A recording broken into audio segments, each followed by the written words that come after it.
comment, like, and subscribe.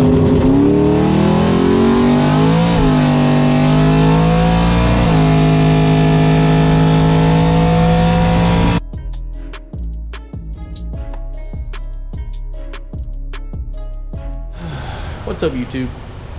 Today I'll be talking about how to make your Foxbody idle better with a Holley computer. And to do that, we're going to remove the factory idle air control module, which is here. We're going to replace it with what they call the GM Stepper motor, which is this, with an adapter from Accufab that goes in place just like your factory one did.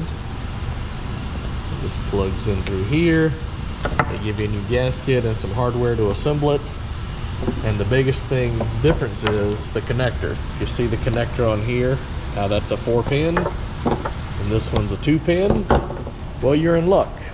If you bought your kit from Anderson Ford Motorsport, their Gen 3 Holley Terminator X kit, it comes with 2 connectors. One for a standard, and one right here for a stepper motor with the plug already.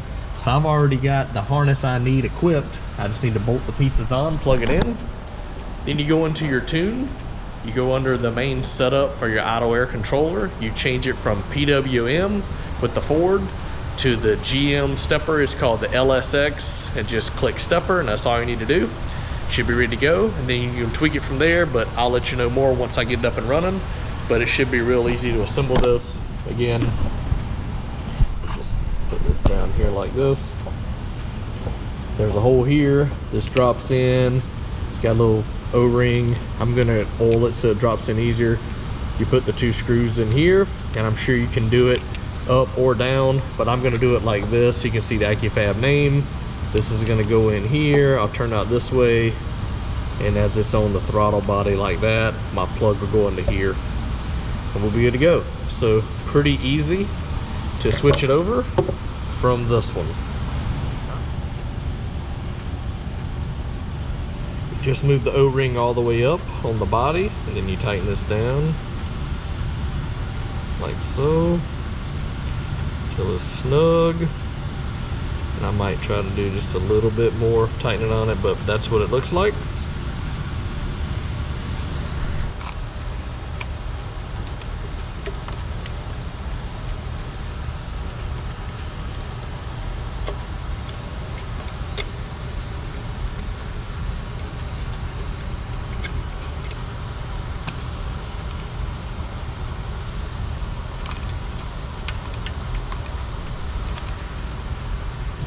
This plugs in right here.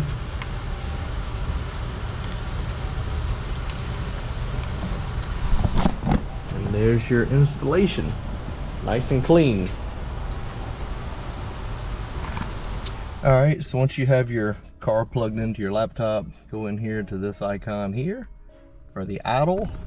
And right here's your drop down. You want to change it to GM LSX, and then in this box stepper. Before, you probably had 5-liter Ford and PWM, so you just set it to there, set this to stepper, and save the file, and you're good to go. So we'll see now how the car actually runs and if we need to make any adjustments.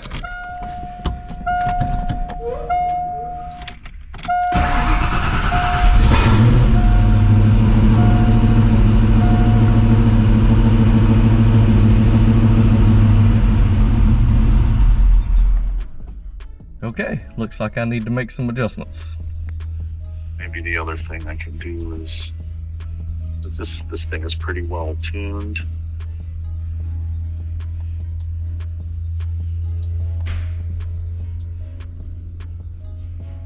All right, turn the key on. Okay.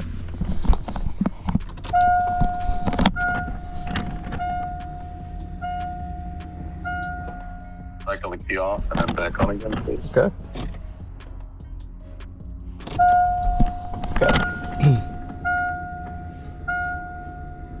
Alright, let's fire it up. Okay.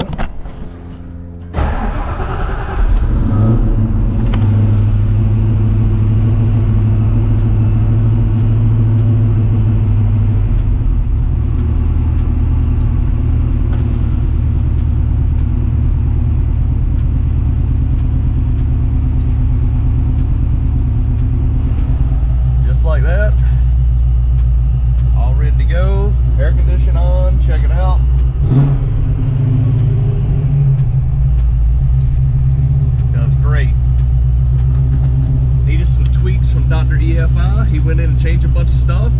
Biggest thing was talking about the fans, how everything hit at once. It was killing the voltage and the alternator. And now he made some tables, made it smooth that out and come in slower, adjusted the idle circuit. And now with the air on, it runs great. We'll turn the air off. You see how the idle is. We're about, let's see, let's connect this back up.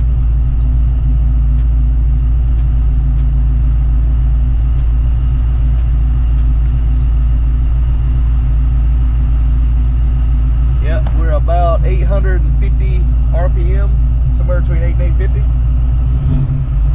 Rev it up, and it's nice and smooth now. So that's awesome. This was the last thing to fix on the car, was the actual idling and the drivability.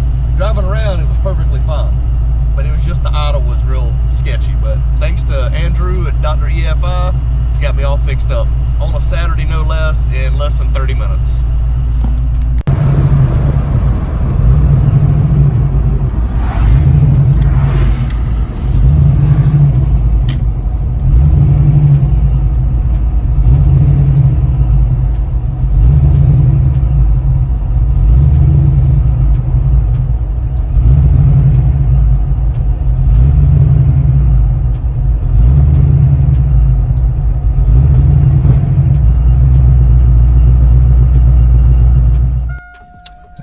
Been making some changes.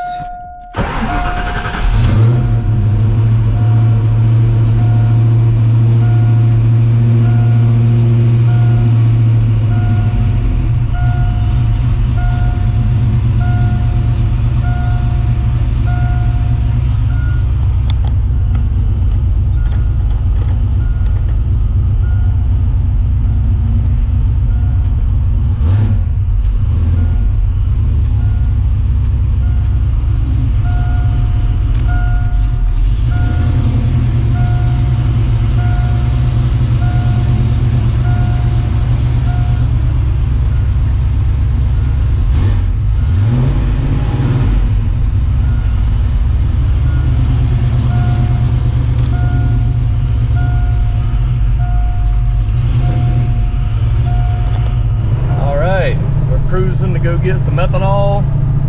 Car's cruising out great. Tune's looking good. Idle's doing good. And the car just died. Alright. Made it to the gas station. Filled up B85. Don't know why it turned off, but it fired right back up. So I just turned the air conditioning off. Maybe something with air conditioning. But we're getting the idle dialed in. Alright. So there it is behind me, all set up, tuned, ready to go, idle's fixed. This one's next to get some love. Coming soon will be the TTSaleen, getting this brand new AC compressor, dryer, and this condenser. And the reason I haven't been motivated to work on it is because I've got to take off my charge pipe and radiator just to get the stupid condenser out. But my compressor bit the dust, so I'm just going to change it all to be on the safe side. So I've got all new stuff. You know, I got lines here and all this, so that's coming soon. But right now we'll talk about the 87 Saleen and the trials and tribulations I had to try to get this thing running right with the 347. So as you know, I started off, I had a balance issue. I thought it was a 28-ounce balance, went through the hassle, it shook real bad. Put the 50 on it, which came with it, it shook worse. Ended up with zero balance on it, and it's smooth as can be. Since then, once I got the supercharger on and the valve covers and the intake and everything running and the new clutch and everything on it, then I was having an issue where it runs great when you're giving it gas and beating on it. Like it's a monster. But the idle would hunt real bad. So you go to pushing the clutch and idle would hunt real bad up and down. You turn on the air conditioning, it would just kill it. So I reached out to my buddy Andrew Borodin, also known as Dr. EFI or Project Gotta Go, depending on what website you're on. And he's helped me tune my cars in the past. He helped me tune my 68 Charger. He helped me tune the TTSaleen. Both of those had a Holley system on them. So he's very knowledgeable on the Holley computer stuff. So we started tweaking it. He told me with this setup what was happening when I turn on the air. it was turning on the compressor and both electric fans at the same time, and it was just hitting the car really hard and like a shock to it. So he designed some different tables in there, so it's a delay. So as soon as you turn on the compressor, it would delay turning on the fan 1, then delay turning on fan 2, and that made a big difference in not trying to kill the car. We have an idle air controller, so when you turn on the AC, it automatically bumps the idle up, which is fine. But still, driving around pushing the clutch is very intermittent, and it would hunt real bad. And so what I found was, he did some tests, I did some tests, he sent me some files to try, and I tried some things, and we just couldn't quite get it figured out. And I've got a GM Stepper motor on it now, not the Ford IAC. And what I found was, I went in and compared to a file I have from an LS tune, and it was holding on to the frequency for the PWM, the 315 hertz. For some reason it was holding on to it, and it shouldn't be, because I changed it to a drop down of the LSX and the GM Stepper motor. Why Holley was holding it, I don't know, but when I compared the files, you can pull that information into your tune, which I did. And once I did that, it fixed the idle. I've been adjusting the idle a little bit. It still would hang a little bit, so I was adjusting that down, dropping it around. But I just drove it around for probably, I don't know, 45 minutes to an hour. Went and filled up with ethanol, had the air conditioning running. Other than it cut off one time, I'm cruising videoing, and you'll see it. Just cruised along, had to have had the air running for 10, 15 minutes, and the car just died. I pulled over, and it fired right back up, and I drove it on the rest of the day, and it was fine. So I don't know what happened. My TFI module could be, getting hot, and what I have is a brand new TFI module here in the box to put on it. So I might change that, and I might also change the coil. It's got that MSD coil, and it's got that MSD, like what they call it, might spark death or may spark daily, something like that. But I'm going to probably change the coil, change the TFI module, and just to make sure that's not the issue that's happening. But I want to thank Andrew, Dr. EFI. He helped me get the tune dialed in. It's running great now. That Holley Terminator X is a really nice system. The Vortex supercharger is putting out around 12 pounds of boost, where the other motor, it was putting out about 14. But those heads are very restrictive and not ported, and these are the AFR Renegade heads. They flow so much more. So what I'm thinking is, it's just less restriction. So even though it's still able to make 14, 15 pounds, we're only seeing about 12 on the gauge because of the efficiency. But I'll tell you now, it pulls fantastic once you get it out there running. Compared to the other motor, it definitely has more top end, over 5,500. Just the heads themselves, they're just so much better heads on it. And that 347 more cubic inches. It doesn't have the hit of my 331. It is smoother, so what I'm thinking is it has small duration and a lot of lift. That's what a lot of those cams would have in them for like a stroker or a supercharged combination. Since I don't know the specs on it, it's what I can go with. But it really does very well. I'd love for it to have a chop just for people to hear it running, that it's got a more chop to it. But you cannot deny it runs fantastic, cruises, idles, makes good pulls. It does a really good job. So the only thing I got to do now is I got to clean the car up, detail it, and then cover it up. And then my next step, I'm going to have this car detailed. I just can't buff right now. My shoulder's still messed up. But I need somebody to do a paint correction on here and ceramic coat it. So I'm going to get someone to do that for me. And then the Mach 1 just needs to be cleaned up. And as you know, I put the drag suspension on it, which raised the car up. It sits a little higher than what I want, but for racing the drag strip, it works great for transferring weight.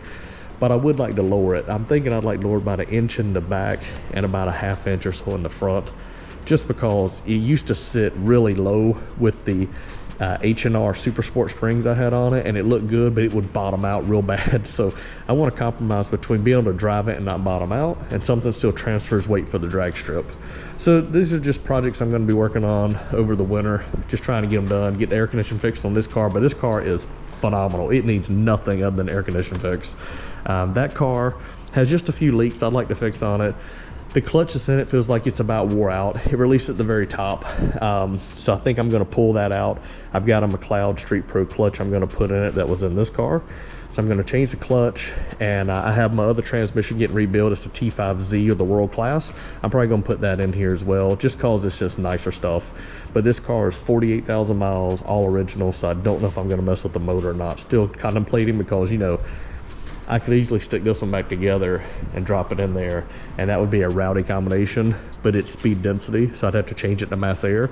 I have the mass air, I have a computer, I even have a harness adapter, but there's still changes I'd have to make. So I don't know if I want to do it or just leave it stock, because it'll be worth the same amount of money bone stock as it would be modified to most people, maybe more if it was bone stock. But this car has really fought me. It's running good now, and we'll hopefully not have to do anything else to it. All right, got the tune tweaked in, went to the car wash, got it washed up and cleaned again, got all the brake dust off the wheels. They're starting to get real dark, and it is ready to go. Ran the air conditioning the whole time all the way back. It didn't have any issues, so that's good. I'll be changing the TFI module and the coil this week just for preventative maintenance.